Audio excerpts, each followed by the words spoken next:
kembali lagi dengan Mimin. Mari kita lanjutkan spoiler sebelumnya.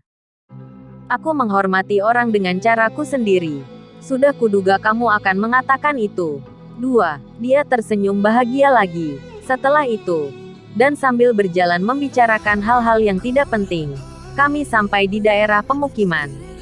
Aku ingat sedikit masa lalu. Ayo ke sana. Itu kamarku. Dia berkata. Dan berhenti di depan pintu di salah satu gedung universitas. Kamar tidur tidak cukup, jadi kami membangun rumah lain dalam satu daerah. Dan kami masih juga menggunakan beberapa ruang kelas sebagai kamar tidur. Dan karena aku seorang kesatria, aku dapat menggunakan kamar yang sedikit lebih besar. Membuka pintu, aku melihat ruang kelas yang luas. Meja-meja sudah tidak ada, tapi papan putihnya masih menempel di dinding. Area ruangan dibagi dengan sekat kayu. Kami berdua memasuki ruang tamu ruang makan dan tepat di sebelahnya adalah kamarku. Ini kamarmu, Minoru-kun. Kamar itu adalah ruangan dengan sekitar 6 tikar. Dengan tempat tidur kecil dan meja. Tidak ada yang lain. Sebelahnya adalah kamarku. Tapi jangan pernah berpikir untuk menguntitku. Ya. Dia berkata dengan senyum kecil yang lucu. Dan kemudian terus membimbingku berkeliling ruangan. Tidak ada pintu. Hanya ada sekat kayu. Seolah-olah kedua kamar itu adalah satu. Satu-satunya perbedaan adalah kamarnya memiliki loker kecil berwarna abu-abu. Minoru-kun, apa itu satu-satunya pakaian yang kamu miliki? Iya, aku masih mengenakan pakaian yang kuambil dari rumah Tanaka-san. Jika aku ingin memakai pakaian lain, aku harus keluar dan mengambil lagi. Kalau begitu pakai ini, dia berkata. Menarik pakaian ganti dari loker. Itu benar-benar pakaian yang kukenal. Seragam laki-laki dari SMA Sakurazaka. Tapi bukankah itu seragam para ksatria? Benar, kamu tidak boleh memakainya saat kamu pergi keluar. Tetapi jika berada di dalam kamar tidak masalah. Kamu bisa menggunakannya saat kamu mencuci pakaianmu yang lain. Kalau begitu, terima kasih. Aku mengambil seragam itu. Oke. Pakai. Sekarang. Petik 2. Ayo, cepat. Ngomong-ngomong, aku juga akan mencuci pakaianmu. Benar juga, cuaca hari ini bagus sih. Jadi lebih baik mencuci pakaian secepat mungkin. Setelah dia bersikeras, aku kembali ke kamarku dan mulai mengenakan seragam nostalgia itu. Aneh rasanya. Rasanya begitu nyaman. Seolah-olah seragam ini adalah jenis yang telah bersamaku selama bertahun-tahun. Ya tapi setelan slime jauh lebih nyaman. 6. Tiba-tiba, aku menemukan noda di salah satu lengan seragam. Itu seperti darah. Sepertinya dulu aku pernah terkena noda ketika menggunakan linggis dengan seragamku. Meskipun aku hanya membayangkannya, aku bahkan tidak bisa mengingat bagaimana aku mendapatkan noda itu dulu. Apa ukurannya cocok denganmu? Apa kamu sudah selesai berganti pakaian? Iya, baiklah. Biarkan aku melihatnya. Dia mengintip dari sekat kayu dan tiba-tiba terdiam tidak berkata apa-apa. Seolah-olah dia telah melihat hantu. Hanya karena penasaran aku berbalik. Tapi tidak ada apa-apa. Aku minta maaf. Aku benar-benar minta maaf. Dan tiba-tiba, dia mulai meminta maaf. Dia menghapus air mata dan kemudian tersenyum sedih. Maaf. Hanya saja aku mengingat beberapa hal.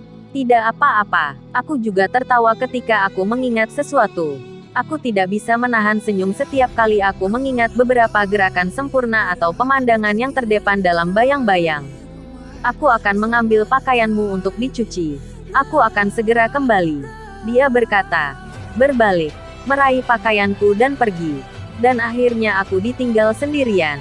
Aku menghargaimu yang akan mencuci pakaianku.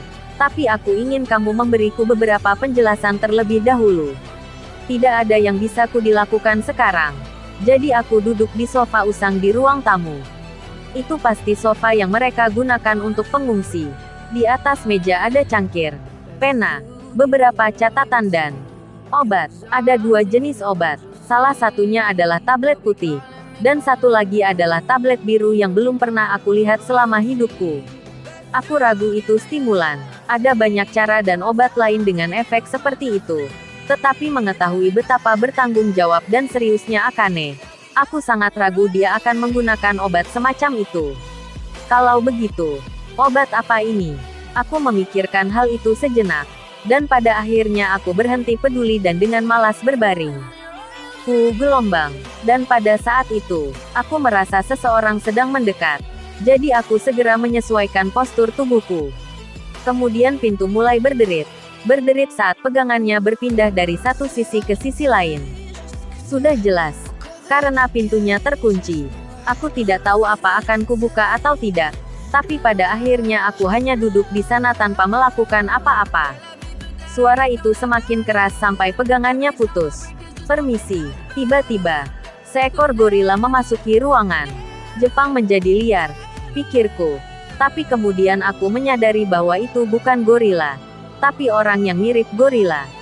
Entah bagaimana, aku merasa seperti pernah melihat orang ini sebelumnya. Jadi, kau bocah sialan yang diselamatkan Akane. Siapa kamu? Aku memutuskan untuk berbicara sambil gemetar. Seperti karakter mob pada umumnya. Jangan takut nak, namaku Saejima Judai. Wakil Kapten Ksatria dan Sekutu Keadilan. Saejima Judai. Di mana aku pernah mendengar nama itu? Ah, aku ingat. Gorila yang ada di kelasku. Aku ingat karena dia selalu terlihat sempurna untuk peran karakter pendukung. Betapa bagusnya dia terus tumbuh seperti gorila yang luar biasa. Apa kamu mencari Akane-san? Aku sebenarnya mencarimu. Kau tahu. Kau agak mencurigakan. Kata Saejima. Duduk di depanku. Mencurigakan. Seekor tikus memasuki pangkalan. Ah. Tikus maksudku mata-mata. Singkatnya. Seseorang dari pangkalan musuh menyusup ke Mesias. Petik 2. Tetapi aku bukan mata-mata. Aku mengerti apa yang kau katakan nak. Tapi mengertilah bahwa itu adalah tugasku sebagai pemimpin ksatria untuk meragukan itu. Tetapi aku tidak. Tutup mulutmu. Tiba-tiba Saejima meneriakiku dan kemudian menarik kerah bajuku. Jika kau mau, aku bisa pergi dan menjatuhkanmu di sarang monster magis. Kata si gorila. Dengan dia mengucapkan sesuatu yang menakutkan. Satu-satunya hal yang bisa dilakukan oleh karakter mob sepertiku adalah gemetar. Tapi, apa yang sedang kamu lakukan? Tiba-tiba, Akane datang berteriak. Sangat marah. Apa tidak jelas?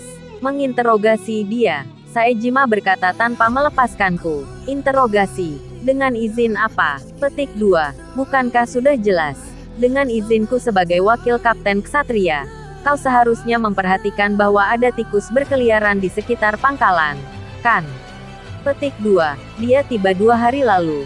Dan tikus yang sering kamu bicarakan itu sudah lama berkeliaran di sini. Aku sudah lupa. Bagaimanapun, aku akan mencari tahu setelah menanyai bocah ini. Petik 2. Saejima dan Akane saling bertukar tatapan sengit. Lalu, apa yang kamu inginkan? Aku pikir kau tahu itu dengan sangat baik. Saejima melepaskanku dan kemudian berbalik. Ah benar, sepertinya kapten mengadakan pertemuan khusus malam ini. Sampai jumpa. Akane-chan. Dia berkata. Menepuk bahu Akane dan meninggalkan ruangan. Apa kamu baik-baik saja? Jangan khawatir. Sekarang sudah tidak apa-apa. Kemudian, dia tersenyum seolah-olah tidak terjadi apa-apa. Dan mulai menjelaskan kepadaku tentang kehidupan di sini di Mesias. Sepertinya ini giliran jaga malamnya hari ini. Jadi ini kesempatan sempurnaku untuk pergi keluar. Terima kasih telah menonton videonya. Yang belum subscribe di subscribe dulu guys. Dan jangan lupa nantikan spoiler selanjutnya.